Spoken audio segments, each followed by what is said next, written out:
Olá pessoal, tudo bem? Hoje é segunda-feira, 9 de novembro de 2020 e começa agora mais um informativo coronavírus ao vivo aqui pela TV Câmara São José do Rio Preto.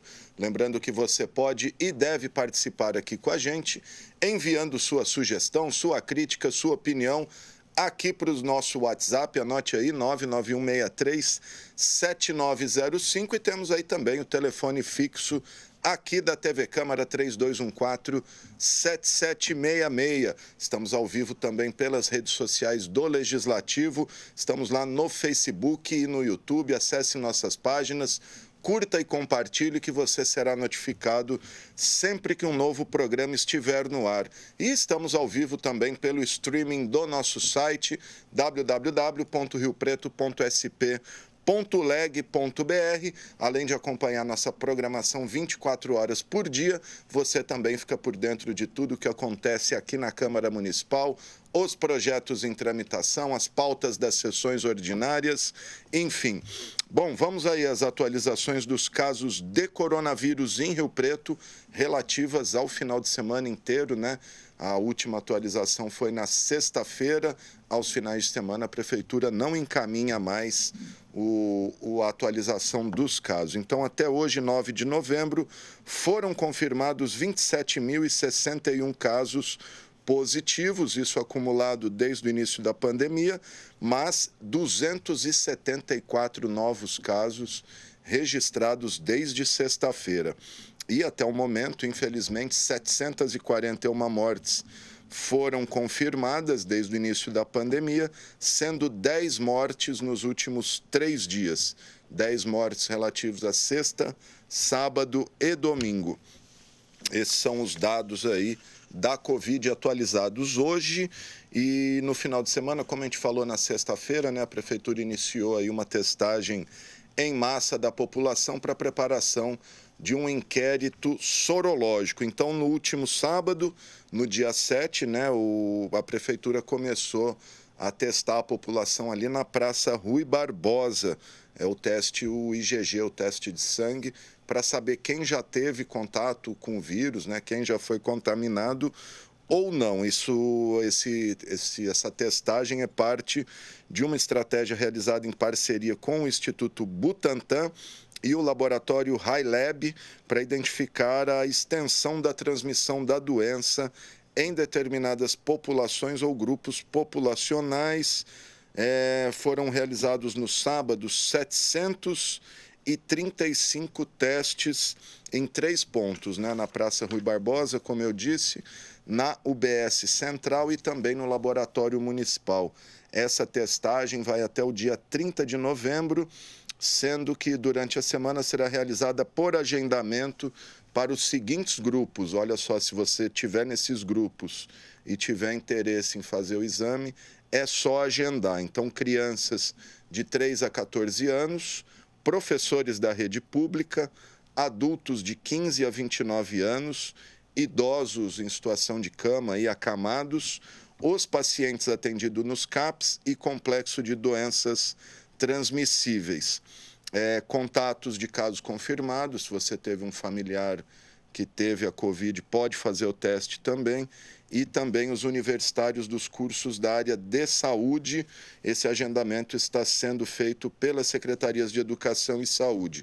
Já no próximo sábado, vai continuar a testagem aleatória da população ali na Praça Rui Barbosa, que começa às 9 horas da manhã, na UBS Central a partir das 8 da manhã e no Laboratório Municipal a partir das 7 horas da manhã.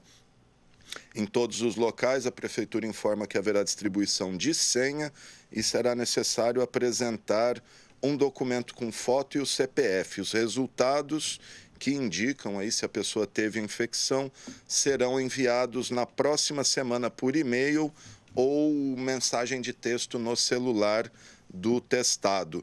Os participantes, claro, têm que respeitar as medidas de higiene, etc.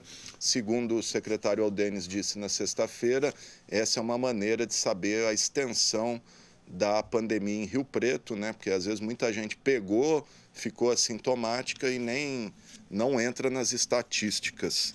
Então tá aí até para traçar as estratégias para para um futuro próximo, inclusive questão de volta às aulas.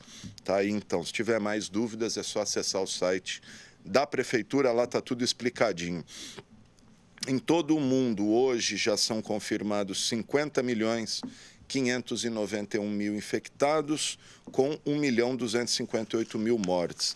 Os Estados Unidos seguem sendo aí o líder da pandemia, né? São 10.060.000 contaminados e é também o país com o maior número de mortes, 238.000 vítimas. Lembrando que hoje teve um discurso do presidente eleito Joe Biden lá e mudou totalmente a relação no tratamento aí da pandemia em relação ao Trump. Ele já fez um discurso pedindo para deixar a política de lado e que o uso da máscara é essencial. Ele, inclusive, falou que o uso de máscara não é uma questão política e pediu também o respeito ao distanciamento social, que os Estados Unidos começam a enfrentar uma segunda onda, a exemplo da Europa, né? A Europa é hoje, de novo, o epicentro da pandemia, vários países lá da Europa decretando lockdown, medidas restritivas, etc. No Brasil, nós já somos 5.664.000 contaminados, com 162.397 mortes. Tá aí, então, os dados da Covid nesta segunda-feira, e tem novidade também em relação à vacina, né? Em entrevista coletiva no início da tarde de hoje, o governador João Dória anunciou que em breve começam a chegar pelo menos 6.000 doses iniciais da Coronavac, e já está previsto para o mês de dezembro aí mais um grande carregamento dessa vacina, que é desenvolvida pelo laboratório chinês Sinovac em parceria com o Instituto Butantan. Nós temos os detalhes aí com a jornalista Vivian Lima. Vamos conferir.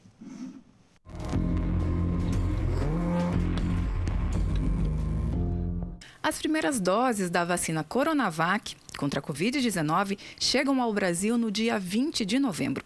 A informação foi dada pelo governador de São Paulo, João Dória. No dia 20, chega da China um lote com 120.000 doses. E até o fim do ano, devem chegar a São Paulo um total de 6 milhões de vacinas. Além disso, o Instituto Butantan, que desenvolve a Coronavac em parceria com o laboratório chinês, vai receber insumos para a produção de mais de 40 milhões de doses. Ainda de acordo com o governador, as vacinas só serão aplicadas após a conclusão da última fase de testagem e mediante autorização da Anvisa, Agência Nacional de Vigilância Sanitária. O governo do estado anunciou também que foi dado início às obras para a construção da primeira fábrica de vacinas contra a Covid-19 da América Latina. A fábrica será montada no Instituto Butantan. A capacidade de produção será de 100 milhões de doses por ano. As obras devem ser concluídas em setembro de 2021. A construção será realizada com doações feitas por 24 empresas, nacionais e multinacionais. O empreendimento está sendo construído para atender necessidades futuras do Brasil e toda a América do Sul. Vivian Lima para o Informativo Coronavírus.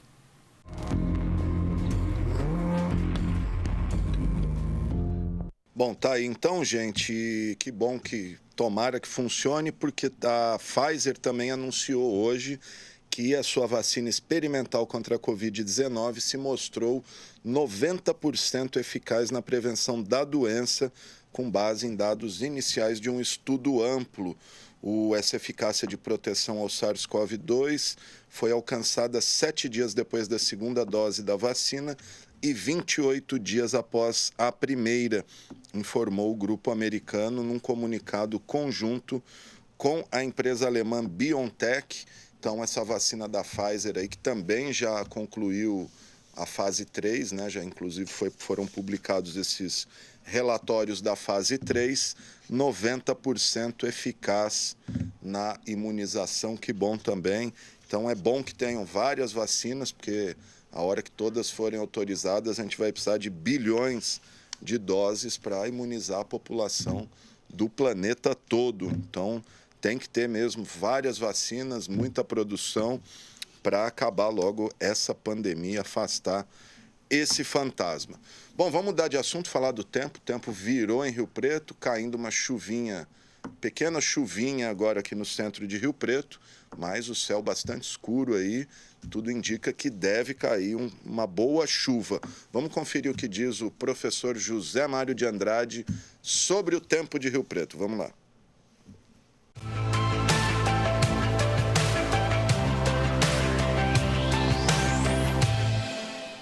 Bom dia, boa tarde, boa noite e um excelente ar para todos nós. Segunda-feira, 9 de novembro, 9º dia sem chuvas em São José do Rio Preto.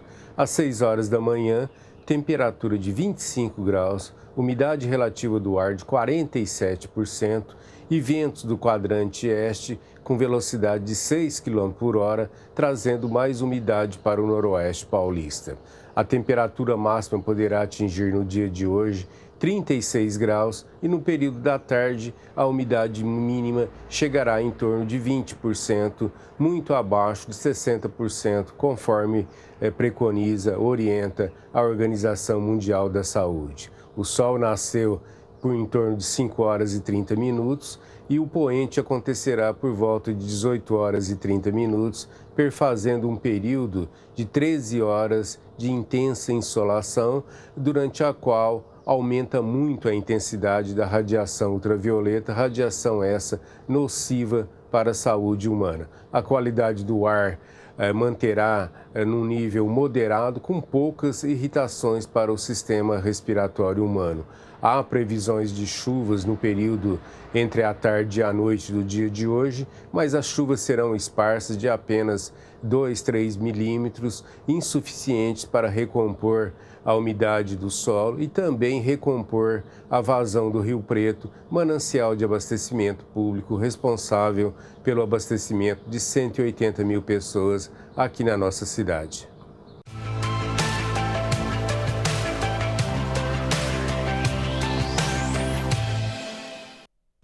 Ok, gente. Bom, eu falei ali no comecinho, né, que o novo presidente dos Estados Unidos já mudou aí o discurso em relação ao anterior no que diz respeito à pandemia, mas também tem várias outras questões, como as relações com o Brasil, como que vão ficar as relações, principalmente de importação, exportação, o comércio bilateral entre Estados Unidos e Brasil, o que muda, e para traçar um panorama aí para a gente, para falar um pouquinho sobre isso, vamos conversar com o despachante aduaneiro de Rio Preto, o Paulo Narciso Rodrigues, o doutor Paulo, que está aqui no Skype comigo. Tudo bem, doutor Paulo? Bem, graças a bom Deus, estamos caminhando aí. Ah, então tá bom. Doutor, acho que a câmera do senhor está desligada. Pedi para o senhor ligar a sua câmera, por gentileza. Acionar aí o botãozinho aí de baixo. Ela está clicada aqui, aberta. Não está aparecendo, então? Não está aparecendo. Bom, vamos lá, vamos conversando. Vai tentando resolver aí, doutor Paulo. Vê se o senhor consegue resolver aí, que sem imagem fica ruim para a gente. Eu vou tentando aí, então. Vamos lá. Não está pesado. Não está indo? Vamos fazer o seguinte, eu tenho uma reportagem para exibir aqui. Vamos tentar resolver a conexão com o Dr. Paulo Narciso Rodrigues. Eu vou reconectar aqui com o Skype. Tá certo, vamos. Daqui a pouquinho a gente volta com o Dr. Paulo Narciso Rodrigues, porque vamos falar da sessão de amanhã. A gente tem a 39ª sessão ordinária de 2020. Vamos conferir os projetos que estão na pauta. Na sequência, o Dr. Paulo fala com a gente da perspectiva para o comércio exterior, as relações aí entre Brasil e Estados Unidos com o novo presidente dos Estados Unidos, o Joe Biden. Vamos conferir a ordem do dia aí.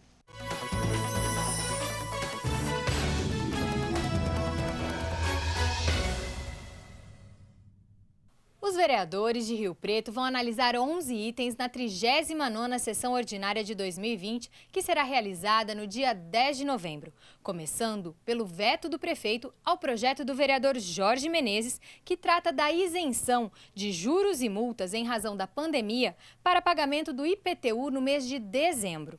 Em seguida, estão na pauta 2 projetos de lei complementar de autoria do presidente da Casa, vereador Paulo Paulera.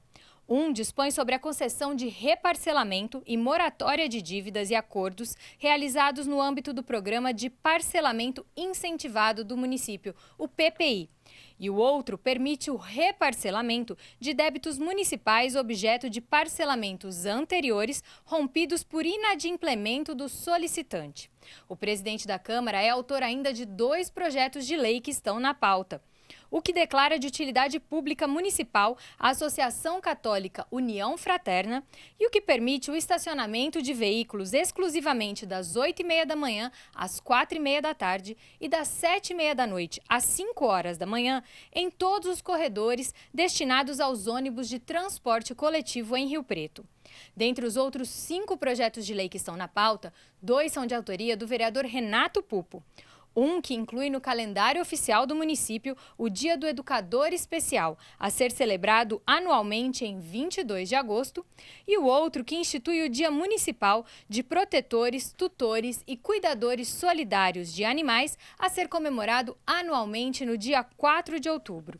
Os vereadores analisam ainda o projeto de lei de Celso Luiz de Oliveira Peixão, que dispõe sobre condições para abastecimento de tanques de combustíveis em Rio Preto, o de Fábio Marcondes, que institui a política municipal de sanitização em Rio Preto, para conter a transmissão de doenças infecto-contagiosas, e o de Zé da Academia, que institui a Semana Municipal de Conscientização e Prevenção de Acidentes com Ciclistas, a ser realizado anualmente na semana do dia 20 de setembro. Encerrando a ordem do dia está o projeto de resolução do vereador Pedro Roberto Gomes, que acrescenta parágrafo ao regimento interno da Câmara, tornando facultativa a participação remota da tribuna livre em circunstâncias extraordinárias ou por motivos de força maior.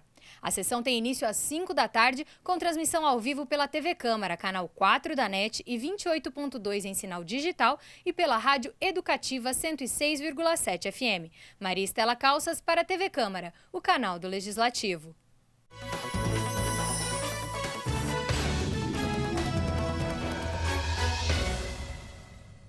Legal, gente. Tá, então, a pauta da sessão ordinária de amanhã, terça-feira, 39ª sessão. Bom, como eu falei, agora sim, restabelecer uma conexão aí com o Dr. Paulo Narciso Rodrigues, despachante aduaneiro aqui de Rio Preto, que vai falar com a gente a perspectiva aí de empresários, etc., sobre o comércio aqui da nossa região com os Estados Unidos, com a eleição do Joe Biden. O Dr. Paulo agora sim aqui no Skype comigo. Dr. Paulo, obrigado por atender a gente, aceitar nosso convite. Queria que o senhor começasse falando qual a perspectiva das relações entre Brasil e Estados Unidos com o novo presidente. Obrigado. Obrigado boa tarde a todos. O que preocupa um pouco essa eleição nos Estados Unidos com a troca de comando, né, com o Joe Biden, é que já na campanha do Joe Biden houve uma troca de farpas entre ele e Bolsonaro, o presidente do Brasil, com a questão da Amazônia. E ele foi muito claro, de repente, que ele poderia injetar 20 bilhões de dólares para ajudar a Amazônia e se nós não fizéssemos o dever de casa, poderíamos ter sanções econômicas. Não sei se eu enxergaria isso como uma retaliação ou como um aviso, mas os Estados Unidos é o segundo parceiro do Brasil, fora a China, é o segundo parceiro em termos de comércio internacional. Desde o ano passado, nós temos aumentado muito as exportações para lá, com 2 motivos. Primeiro deles, o próprio dólar aí tem ajudado bastante, né, com a desvalorização do real. E segundo, essa guerra comercial entre os Estados Unidos e a China. Isso proporcionou com que os americanos abandonassem as suas produções na China por uma questão de patriotismo, uma questão até de obedecer às ordens do Trump, que era para levantar acampamento e voltar para a terra, né? E isso fez com que eles buscassem outras oportunidades. E o Brasil, a meu ver, é a bola da vez. O porque nós sentimos o aumento que nós tivemos de exportação, não só da nossa cidade, Rio Preto, como da região como um todo. Aumentou bastante. Ainda agora eu falei com um empresário de Bebedouro, ele me passou um link de uma matéria de exportação para os Estados Unidos, produto mel. Eles estão comprando muito mel do Brasil, batendo recorde e recorde. Então, não podemos fechar aquelas portas do mercado americano para nós, porque senão as consequências são muito graves, né? E tem uma outra coisa que eu estava ouvindo hoje, doutor Paulo, o Biden, diferente do Trump, não vai tomar decisões assodadas em relação à China, né? Aquele jeito intempestivo do Trump.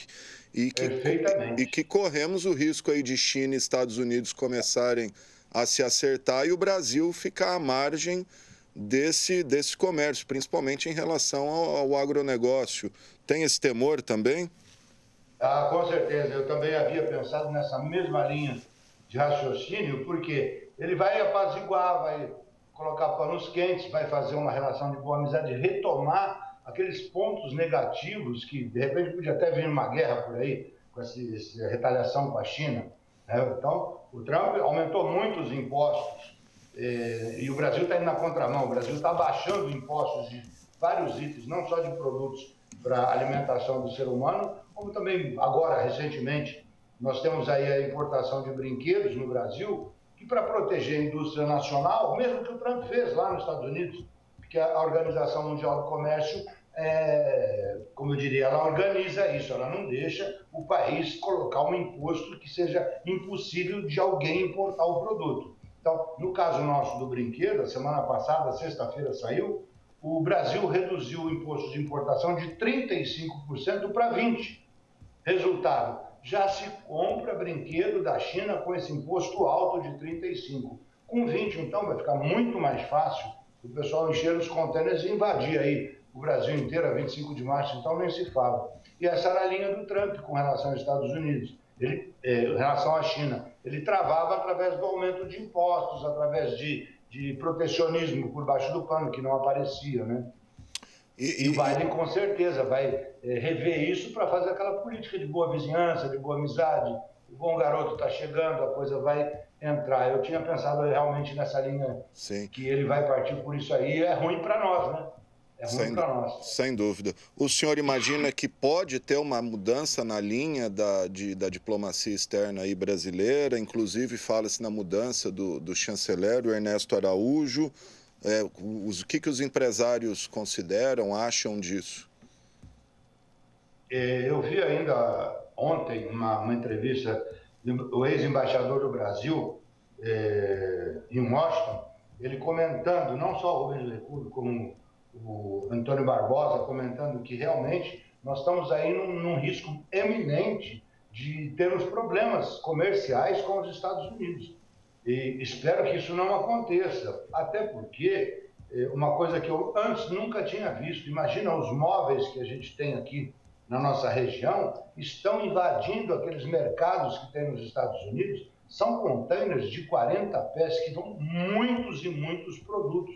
O pessoal conseguiu atender, claro, em função da retaliação contra a China, atender o que o americano pediu em termos de design, em termos de cor, de padrão, e agora eu penso que caiu no gosto, eles não vão nos abandonar. O americano não vai deixar de ganhar o que ele está ganhando com o Brasil, até porque daqui para os Estados Unidos, os fretes, os custos são muito mais em conta, o que já favorece. E eles têm aí o dólar, né? A desvalorização do real ajuda muito eles ficarem competitivos com o produto lá. Porque, claro, todo empresário visa o quê? Lucro. Não importa o que se ele vai denegrir a empresa local ou não, ele vai atrás do lucro, do bom negócio, né? Eu acredito que agora que nós já entramos lá, não só com a linha de cosméticos da nossa cidade, com a linha de móveis da nossa cidade e outros produtos que a gente está mandando para lá, eu acredito que nós vamos permanecer, sim, no mercado americano. Muito bom. Bom, deixa eu aproveitar aqui e abordar com o senhor, né, que saiu na sexta-feira a balança comercial de Rio Preto, referente aos 10 primeiros meses do ano, e a gente está com um déficit bem alto aí em relação a exportações e importações, né? acho que a gente tem até os números aí, pedir para Renata jogar na tela, nós importamos aí quase 70 milhões de reais e exportamos quase 20 milhões, pouco mais de 18 milhões. O que isso significa? Isso é bom, é ruim para a nossa cidade, para a nossa região? Veja, nós vínhamos caminhando ali, eu estou em Rio Preto há 25 anos. Quando eu cheguei aqui, realmente não se falava nada em comércio exterior, não se falava nada de exportação, era muito pouco. O forte naquela época era a nossa indústria de confecção. Era um polo de fazer inveja, ao ponto que nós fechamos negócios com a Walmart americana. Eu fui o precursor, eu recebi essa proposta dele, que eu já vim de São Paulo para cá, com a área de comércio exterior. E os amigos me falavam, na terra de cego quem tem um olho é rei. Realmente hoje eu entendo o que significa isso, porque eu fui disponibilizando informação, participando de eventos na CIRP, no SEBRAE, no CIESP, grande parceiro, enfim, SENAC, administrando cursos, e ali, hoje, nós temos empresários em Rio Preto que sentaram ali numa cadeira fazendo um curso de como exportar. Muito bem. Naquela época, eu me lembro que eu recebi uma proposta do Walmart americano para abrir uma carta, isso saiu noticiado em toda a imprensa rio-pretense, fechamos um contrato de $1 milhão de confecção. E justamente no momento em que se fundou em Rio Preto, é uma pena ter que falar isso acabou, não existe mais, nós fundamos aqui um consórcio que chamava-se Kidswear Export. E eles conseguiram essa carta de crédito de $1 milhão, ou seja, 15 empresas fundaram um consórcio e o governo brasileiro, através da Agência de Promoção de Exportação, bancava 50% dos custos de toda a equipe. E os outros consorciados, os outros 50%. Muito bem, fomos exportando, que maravilha. Eu entreguei a oportunidade ao consórcio recém-fundado e aí começamos a exportar, que maravilha. Quando chegou lá por volta de $385 mil de exportação de uma carta de crédito de $1 milhão, o americano abortou a operação, parou, chega, não quero mais. Por quê? Vamos apurar o que aconteceu. Simplesmente compraram tecidos de péssima qualidade. Os primeiros foram ótimos, foram tudo distribuídos, porque saía daqui de Rio Preto para todo os Estados Unidos, todas as lojas Walmart americanas já com o seu pacote, com o seu selo do destino final. Resultado, eles abortaram a operação, nós tivemos que fazer voltar dos aeroportos de Cumbica e de Viracopos caixas e caixas de confecção pronta. Detalhe, o americano mandava o botão, a etiqueta em dólar, que já ia daquele preço, daquela forma que saía daqui, ia para o mercado americano para ser vendido.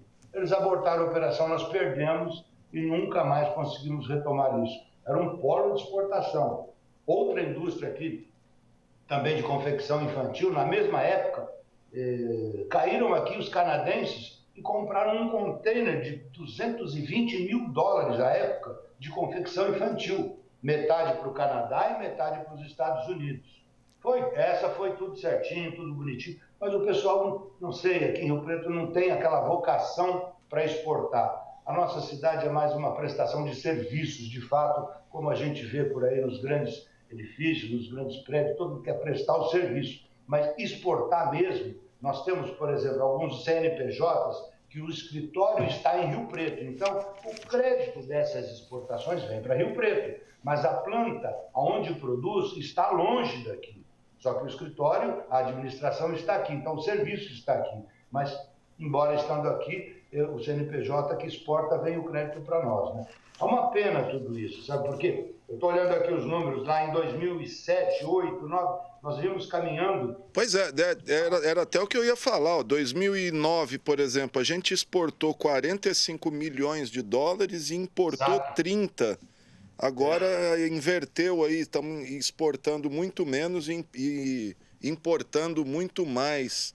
Muito mais. Se a gente tivesse vindo nessa toada de 40, talvez hoje tivéssemos já $100 milhões de exportação. O que ocasionaria? Estaríamos trazendo divisa a esse valor, uma maravilha para o exportador, o dólar a 5,60, 5,70, gerando emprego, toda a cadeia produtiva em volta, embalagens, matéria-prima, insumos, todo mundo estaria sendo beneficiado com esse comércio de exportação. Mas é muito incipiente. Você veja, há alguns anos nós tínhamos aqui em Rio Preto eventos de comércio exterior, em hotéis na cidade, no Sesc, chegava a ter 1.000 pessoas. O próprio governo, o Ministério da Indústria e Comércio à época, eles promoviam aqui o Encontro Nacional de Comércio Exterior, era uma maravilha.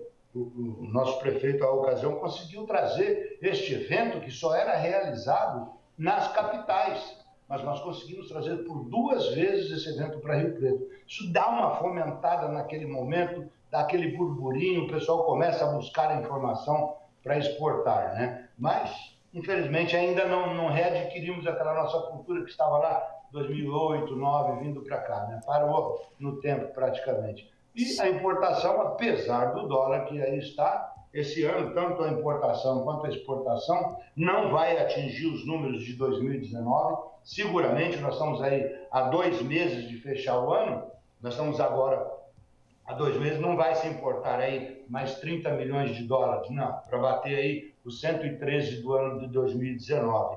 E também não vamos chegar seguramente aí a 23 milhões de exportação, porque em 2 meses a média de exportação mês a mês é 1 milhão, 1,5 milhão de dólares. Então nós vamos chegar aí praticamente a 21 milhões de dólares de exportação. Isso é uma pena tudo isso, que eu desde que cheguei em Rio Preto, eu luto muito isso aí. Eu tenho hoje pessoas que eram alunos na Faculdade Dom Pedro à época, hoje é dono de empresa exportadora, dono de frigorífico.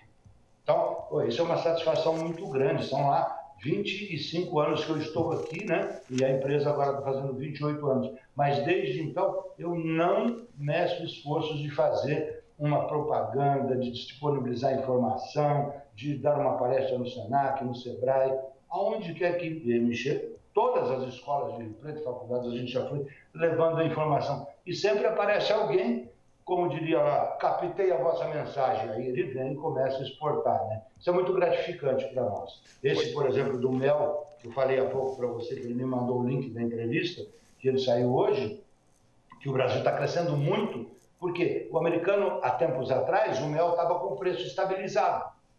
Então, para que ele ia estocar? Ele não estocava. E agora eles perceberam que o mel, a nível mundial, está subindo. Então, aumentou muito a exportação. E esse meu cliente, por exemplo, em bebedouro, só para você ter uma ideia, não é querer vender propaganda, não, absolutamente.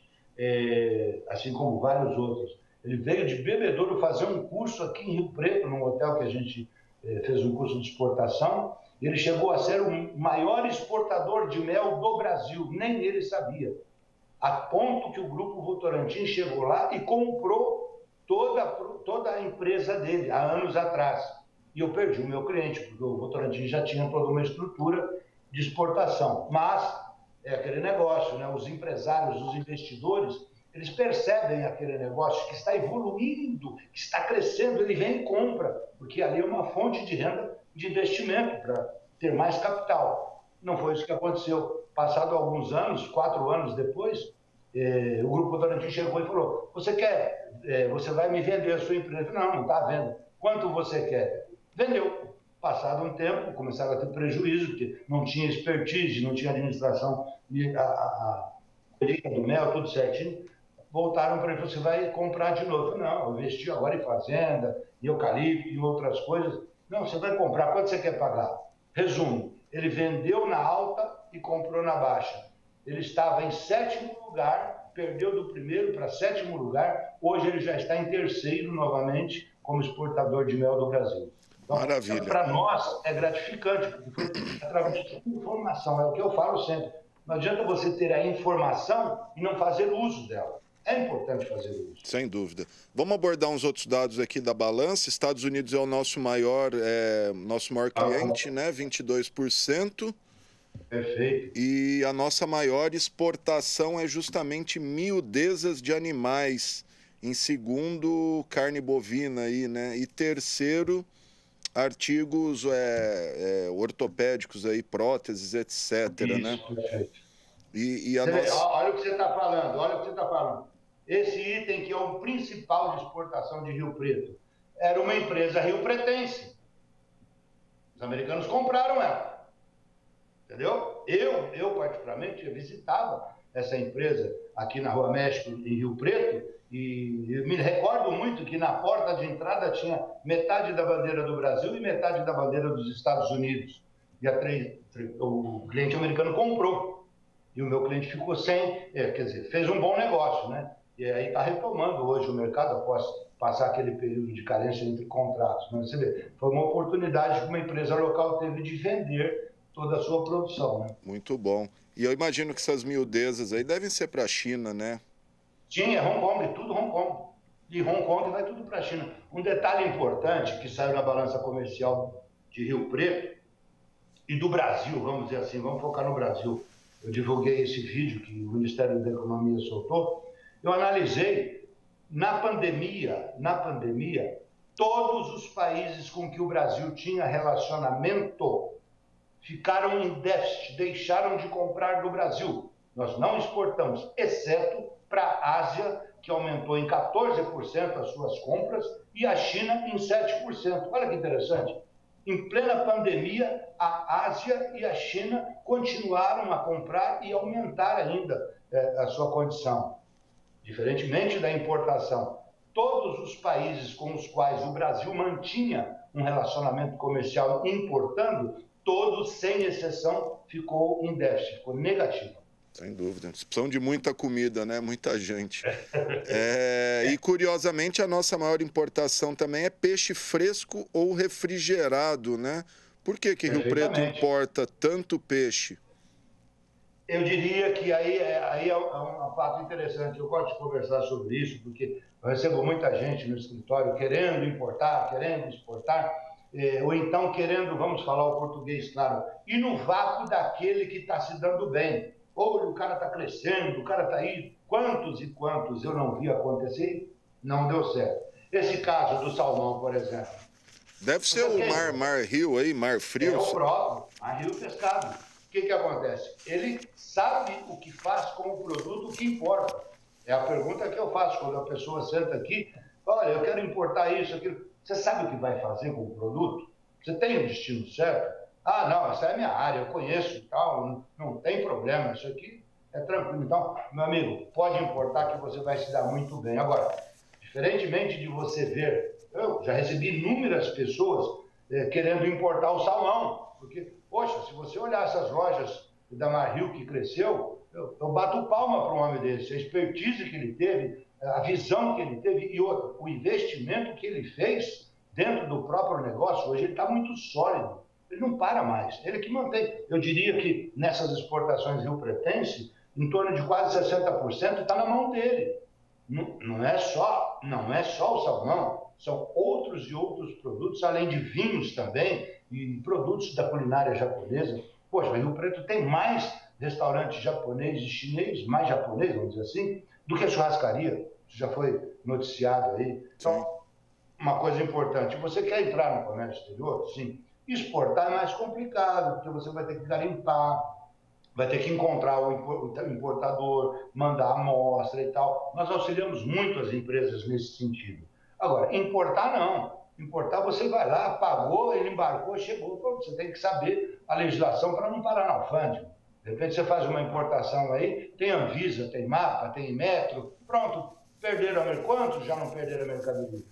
Ou então teve que fazer voltar. É um prejuízo sem fim. Então, a informação é tudo. Tem que se ter a informação e fazer uso da informação. Não é também querer, o Mar Rio está explodindo, eu vou importar salmão para revender. Você tem câmera fria?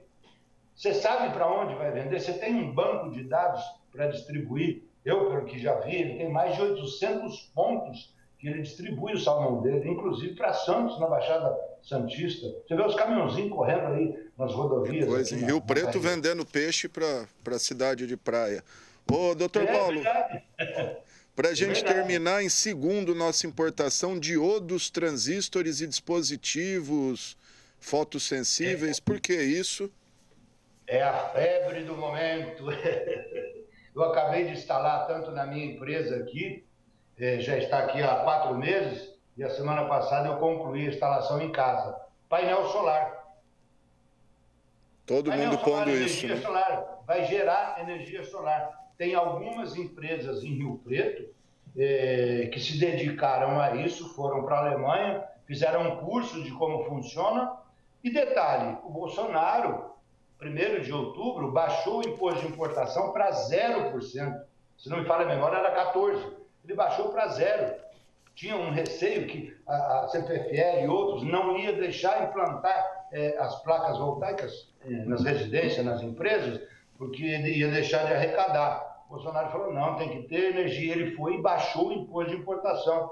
Eu tive uma economia na instalação da minha residência com essas placas em torno de quase R$40 mil no produto, que é importado. Isso é tudo importado. Ou é Alemanha, ou é China, ou é Inglaterra, vem tudo lá. Mas a grande maioria é China. E nós temos algumas empresas já em Rio Preto que se dedicam só a isso. Muito Material bom. elétrico, então, é muito grande. O pessoal começou importando disjuntor, conector, vai ver hoje o tanto que ele tem dentro do estabelecimento dele. É realmente aquele negócio. Ele está no negócio, está no ramo, pode diversificar? Pode. Amarril, salmão, ele foi diversificando. Poxa, eu também vou colocar o vinho, vou colocar o hashi, vou colocar... Vai aumentando a linha de produtos que ele tem para disponibilizar no mercado, né? Então, tá certo. Aí não tem volta. É certeza do sucesso. Maravilha. Vamos torcer aí para a nossa balança melhorar e equilibrar aí e a gente exportar mais e também importar, é importante. Só para coisar, as concessionárias de energia fizeram um lobby, sim, contra o subsídio aí das placas solares, mas aí é outra história. Dr. Paulo Narciso, muito obrigado pela sua entrevista aí, viu? Eu que agradeço a oportunidade e sempre aí à disposição. Tá bem? Obrigado, viu? Paulo Narciso Rodrigues, despachante aduaneiro aí de Rio Preto, responsável por ajudar as pessoas a importarem e exportarem seus produtos. Bom, mudar de assunto, porque olha só, hoje, 6 de setembro, o Mirassol Futebol Clube completa 95 anos de história. E num ano bastante especial aí, né, em que o time ficou na histórica e inédita 3ª colocação no Campeonato Paulista da Série A1. Sobre isso, vamos conversar com o jornalista e mirassolense Ed Wellington Villa, que inclusive preparou uma revista aí comemorativa dos 95 anos do Mirassol. O Ed, que está aqui no estúdio com a gente para contar um pouquinho do Mirassol, falar da história desse que talvez é o único time aqui da nossa região na Série A1 e com perspectivas aí vitoriosas, né, Ed? Obrigado aí pela presença. Fala um pouquinho para a gente do Mirassol. Prazer estar aqui com você, Alexandre. Prazer revê-lo depois de um longo período em que a gente se afastou. Por muito tempo trabalhamos juntos. Tive o privilégio e a honra de trabalhar com você no Diário da Região por muito tempo. E para falar do Mirassol, é uma história bastante interessante, porque o Mirassol começou lá atrás, né, no dia 9 de novembro de 1925. Faz muito tempo, realmente, mas nos seus primeiros anos de existência, nas primeiras décadas, o Mirassol era praticamente um time semi-amador. Tanto que durante 30, 40 anos o Mirassol só disputava torneios regionais contra times de cidades vizinhas, torneios amistosos. E a partir da década de 50 é que alguns comerciantes, alguns empresários da cidade começaram a investir um pouquinho mais na agremiação e colocaram o Mirassol para disputar os campeonatos promovidos pela Federação Paulista de Futebol. Na época, se não me engano, só existiam 2 divisões, a primeira e a segunda divisão. E o primeiro ano do Mirassol, no seu campeonato de federação, como federado, foi uma lástima. Inclusive, perdeu de 10-1 do 15 Jaú. 15 Jaú que tinha o melhor time do campeonato e acabou conquistando o título e acabou subindo para a primeira divisão naquela época. Mas depois dessa temporada, houve assim até um certo desânimo por parte de alguns diretores, dos cartolas, e eles deixaram de colocar o time como federado nos anos subsequentes, voltando a colocar o Mirassol na federação a partir da década de 60 novamente. Curioso que a partir da década de 60, o Mirassol já tinha um rival na própria cidade, que era o GREC, Grêmio Recreação Esporte e Cultura, que era um time grená, um time de camisa grená, um time que também fez história, mas durante pouco tempo, acho que foram 5 ou 6 anos de duração. E aí havia muita rivalidade entre o Mirassol Futebol Clube e o GREC, os dirigentes, torcedores e tal. E aí o pessoal foi percebendo que não adiantava ficar brigando para ter 2 times meia boca. E aí se juntaram, uniram forças e decidiram formar uma agremiação só. Aí nasceu o Mirassol Atlético Clube, já na década de 60, início dos anos 60. E o Mirassol Atlético Clube existiu até 1975. Nesse último ano, inclusive, o Mirassol disputava, hoje seria uma terceira divisão, uma Série A3, estava liderando o seu grupo, terminou a primeira fase como líder do seu grupo, mas por falta de recursos, a federação não deu continuidade no campeonato. Parou o campeonato. Então o Mirassol foi campeão do grupo dele, eram 4 grupos, outros 3 times, tal, mas nenhum subiu. Não houve acesso naquela ocasião. O Mirassol também estava numa situação financeira bem ruim, e aí os dirigentes tiraram novamente o time da federação. Voltando em 79. De 79 até hoje, o Mirassol participa dos campeonatos promovidos pela federação, é federado, já há 41 anos seguidos, não houve nenhuma desistência, nenhuma ausência. Então é uma história bonita do Mirassol que começou a crescer a partir da década de 80, e sim como um time mais profissionalizado mesmo. Eu falei certo, é Mirassol Futebol Clube mesmo. Mirassol Futebol Clube, Mirassol Atlético Clube durante pouco tempo, entre as décadas de 60 e 70, e depois passou a Mirassol Futebol Clube. Até vou pedir para você mostrar a revista aí, Ed, se alguém quiser ter acesso, como que ela está sendo vendida, distribuída, eu pedi para o Esquive. Na verdade, assim, nós tivemos a ideia de lançar essa revista justamente para comemorar o aniversário do Mirassol, que é hoje, 9 de novembro. O Mirassol foi fundado em 9 de novembro de 1925. Nossa, eu falei 6 de setembro. Você falou 6 de setembro, eu ia até te corrigir na aula.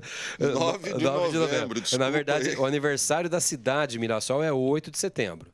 Tá? Da onde eu tirei 6 de setembro. E o aniversário do Mirassol Futebol Clube é 9 de novembro, hoje, portanto, completando 95 anos.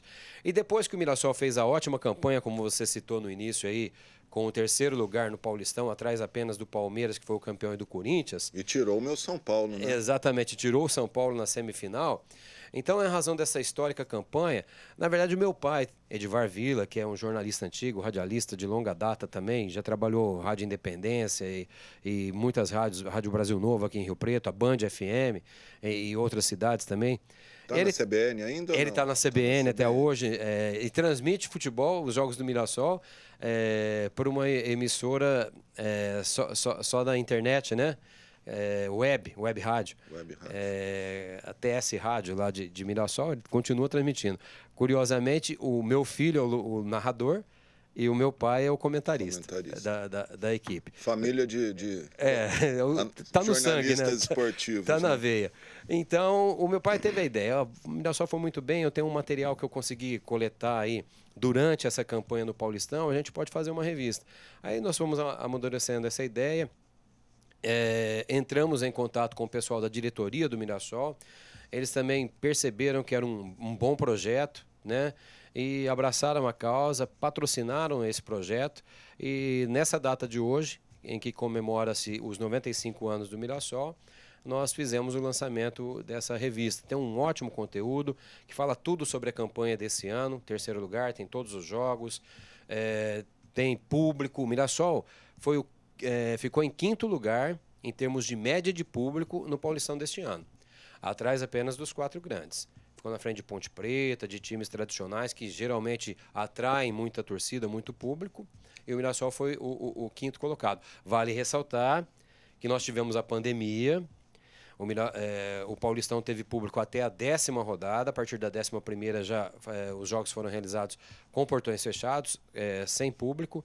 Então, até essa data, até a 10ª rodada, de modo geral, o Mirassol ficou em 5º lugar com 5.489 pagantes de média por jogo. Em tese, perdeu para os 4 grandes, né? Exatamente. Só Corinthians, São Paulo, Palmeiras e Santos tiveram média de público superior à do Mirassol. E hoje, Ed, como é que está o Mirassol? A gente sabe que os times do interior, depois que disputam o Paulista, seja da 1, da 2, tem um desmonte aí, à espera de algum campeonato.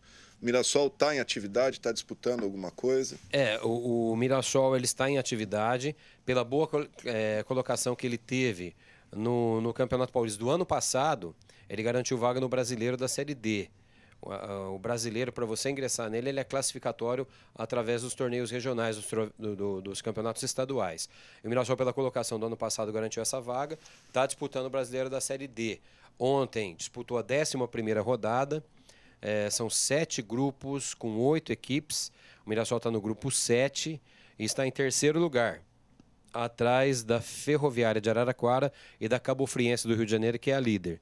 E ontem, na rodada de ontem, na 11ª rodada, ganhou de 5-2 em casa, no Estádio Maião, do Cascavel do Paraná. Então está numa boa colocação, faltam 3 rodadas. Os 4 primeiros entre os 8 do grupo se classificam para a próxima fase.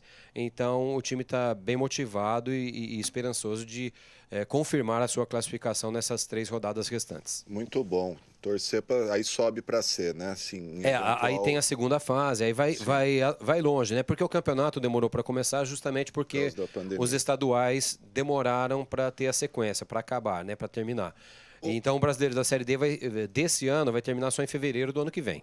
Ed, a administração, a gente vê aí os times tradicionais do interior, todos praticamente falidos aí, vivendo de penúria, e a gente sempre, pelo menos eu que acompanho, gosto de esporte, mas acompanho, não sou especializado em esporte, mas a gente vê uma administração relativamente profissional ali no Mirassol, a gente nunca vê problema de recurso no Mirassol, ou pelo menos a imprensa não noticia isso.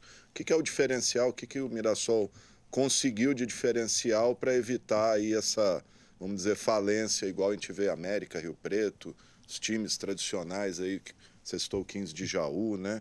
15 de Piracicaba, tem várias equipes que disputaram o Paulistão por muitos anos e hoje disputam uma 2ª divisão. É lamentável a gente ver um América com o estádio que tem, com a estrutura que já teve, que hoje não tem mais, infelizmente. Teve um centro de treinamento ali na estrada de Piguá, que era a Toca da Raposa, Toca do Rubro, né? Toca do Rubro. Toca da Raposa é do Cruzeiro. Toca do Rubro.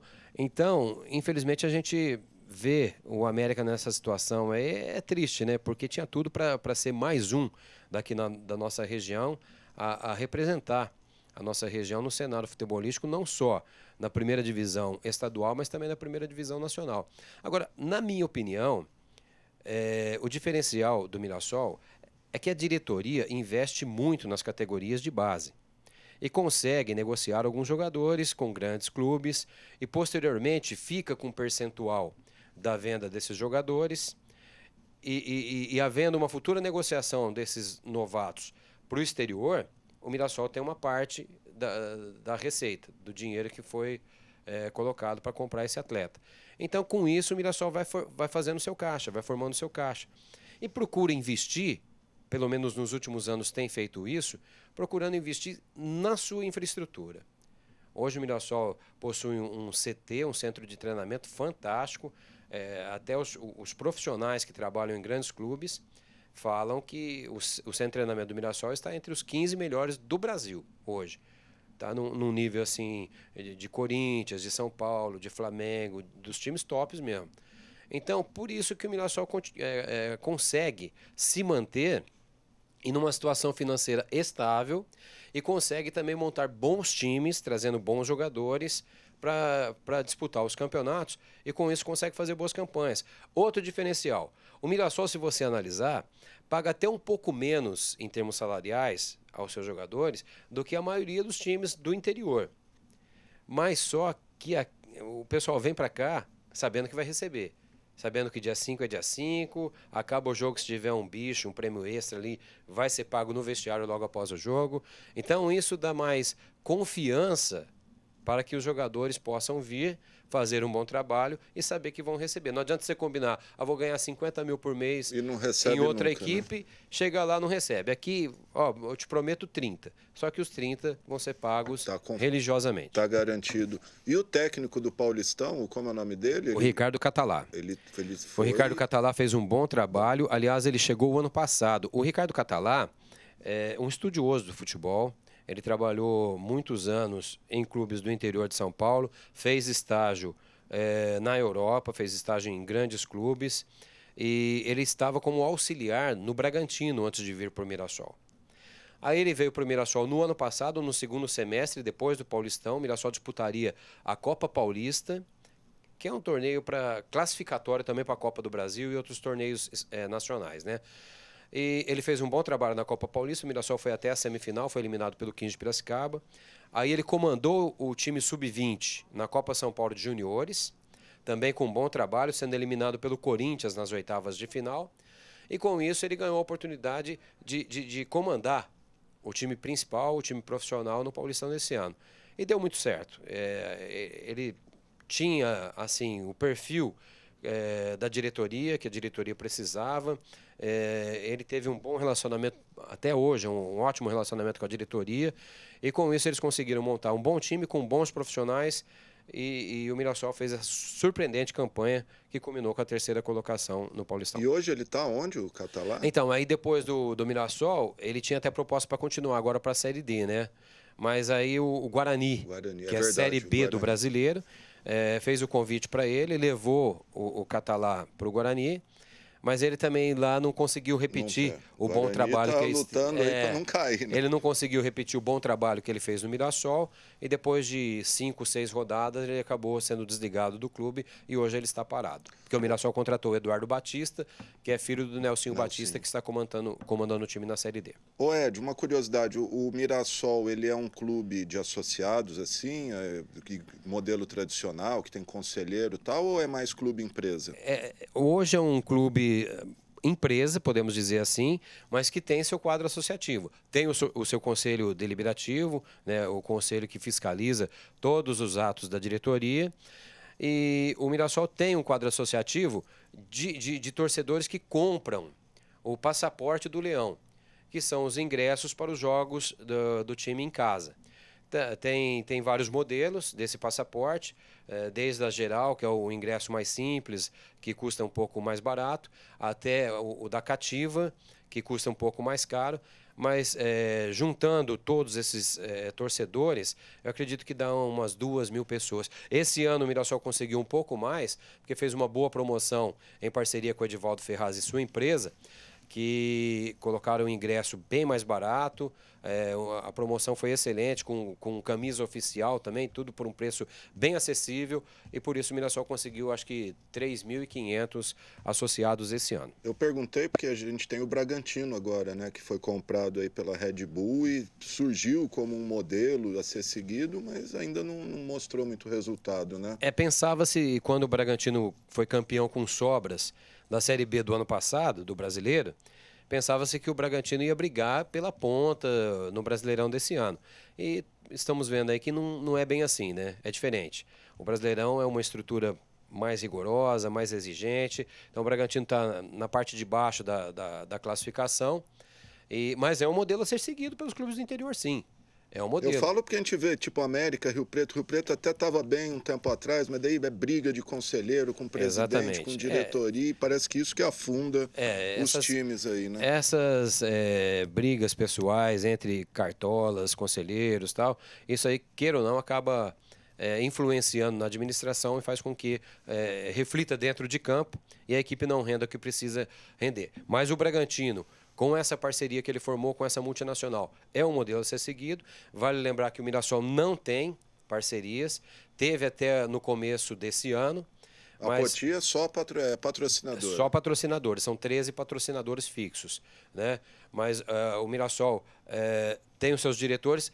Todos os diretores são de Mirassol mesmo, não tem diretor remunerado, diretor que vem contratado de fora para prestar serviço, não. São todos diretores de Mirassol que fazem aquilo com amor, com paixão mesmo. Muito bom. Uma curiosidade, o Mirassol chegou a ter rivalidade com América e Rio Preto, disputar campeonatos? Muito pouco, muito pouco. Um derby regional? Mais com o Rio Preto, né? Porque até 2007... o América frequentava sempre o Paulistão, né? Estava sempre na elite. Então era mais com o Rio Preto essa rivalidade. E mesmo com o Rio Preto, depois da década de 90, até a década de 80, eram divisões diferentes. O Mirassol disputava uma divisão inferior, tipo Série A3, e o Rio Preto era a Série A2.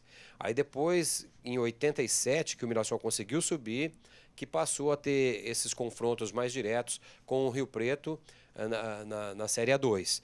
Mas tinha rivalidade, sim. Eu lembro que uma ocasião, inclusive, o Virgílio Dalla Pria era presidente do Rio Preto, e ele pediu para o um reforço no policiamento no jogo lá em Mirassol, preocupado com a segurança dos seus jogadores, dos dirigentes e tal. Tinha 5.000 torcedores no campo, no estádio Maião. Realmente foi uma rivalidade muito grande e ele fez bem, eu acredito, naquela ocasião de ter pedido o reforço policial. Bacana. O Maião não é do Mirassol, é um estádio municipal, né? É estádio municipal cedido ao Mirassol por concessão, em comodato. Então o Mirassol tem eu não sei especificar o prazo de contrato, o prazo de validade do contrato de comodato, mas é por longa data. Tá certo. Eu te perguntei, você não respondeu. A revista, se alguém quiser, ela é limitada? Então, a distribuição vai ser limitada e por conta da direção do Mirassol. Porque, assim, como a diretoria do Mirassol abraçou essa causa, encampou essa ideia, fizemos poucos exemplares, na verdade são só 1.000 exemplares, e os 1.000 exemplares estão nas mãos da diretoria do Mirassol. Então a distribuição é por conta deles. Por conta deles. Você só fez o trabalho ali. Exatamente, nós fizemos o trabalho de pesquisa jornalístico para poder colocar esse projeto em prática. Mas também a diretoria está providenciando em PDF, para mandar por WhatsApp para todos os torcedores, porque o Mirassol Futebol Clube tem 40.000 seguidores nas suas plataformas sociais. Então, não tem como, você teria que fazer 40.000 revistas e hoje o papel fica muito caro, você sabe disso. Sem dúvida. Então, o Mirassol está utilizando suas plataformas para fazer a distribuição online para a maioria dos seus torcedores. Alguns serão beneficiados recebendo a revista física, mas poucos, né? Poucos privilegiados. A maioria receberá online. Tá certo, gente. Tá aí o jornalista Ed Wellington Villa contando um pouquinho da história de 95 anos do Mirassol. Quer dizer que daqui 5 anos temos o centenário do Mirassol. Né? Aí precisa preparar Aí tem que fazer uma festa bacana mesmo, que não é fácil chegar a 100 anos, não. Sem dúvida. Ed, obrigado. Quiser falar mais alguma coisa? Não, cara, só agradecer você pelo convite. Fiquei muito feliz pela oportunidade que você me deu para divulgar o Mirassol Futebol Clube, que é o meu clube de coração também. Você sabe que eu gostava um pouco do São Paulo, assim como você gosta muito, né? Mas, difícil. Mas joga Mirassol e São Paulo, eu torço pro Mirassol. Aliás, o meu segundo time da região era o Olímpia, mas o Olímpia também não está bem, né? Também não está bem. Uma fase que eu vou falar. Então, Mirassol contra quem quer que for jogar, eu sou Mirassol, né? E sou torcedor fanático do Mirassol mesmo. E é um orgulho para mim poder falar do time que eu tenho a maior paixão. Legal, gente. Tá, então, Ed, obrigado pela presença. O Ed fez questão de vir aqui contar a história. Quero só registrar, não é 6 de setembro hoje, não. É 9 de novembro, 9 de novembro, estão até me mandando aqui no WhatsApp, 6 de setembro, traições da memória. Ed, obrigado, viu? E assim a gente encerra o informativo Coronavírus desta segunda-feira, 9 de novembro, que contou com os trabalhos técnicos do cinegrafista Gilmar Esquive, do controle mestre Fernando César, GC da Renata Arantes e do operador de áudio Flávio Furlaneto.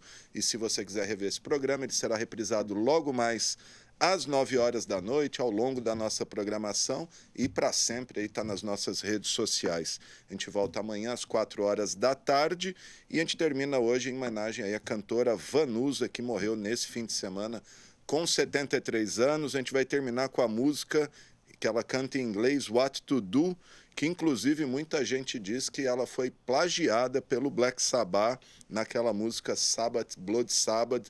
Pesquisa aí que você vai entender essa história. É uma música bacana, acho que pouca gente conhece. Vamos ver.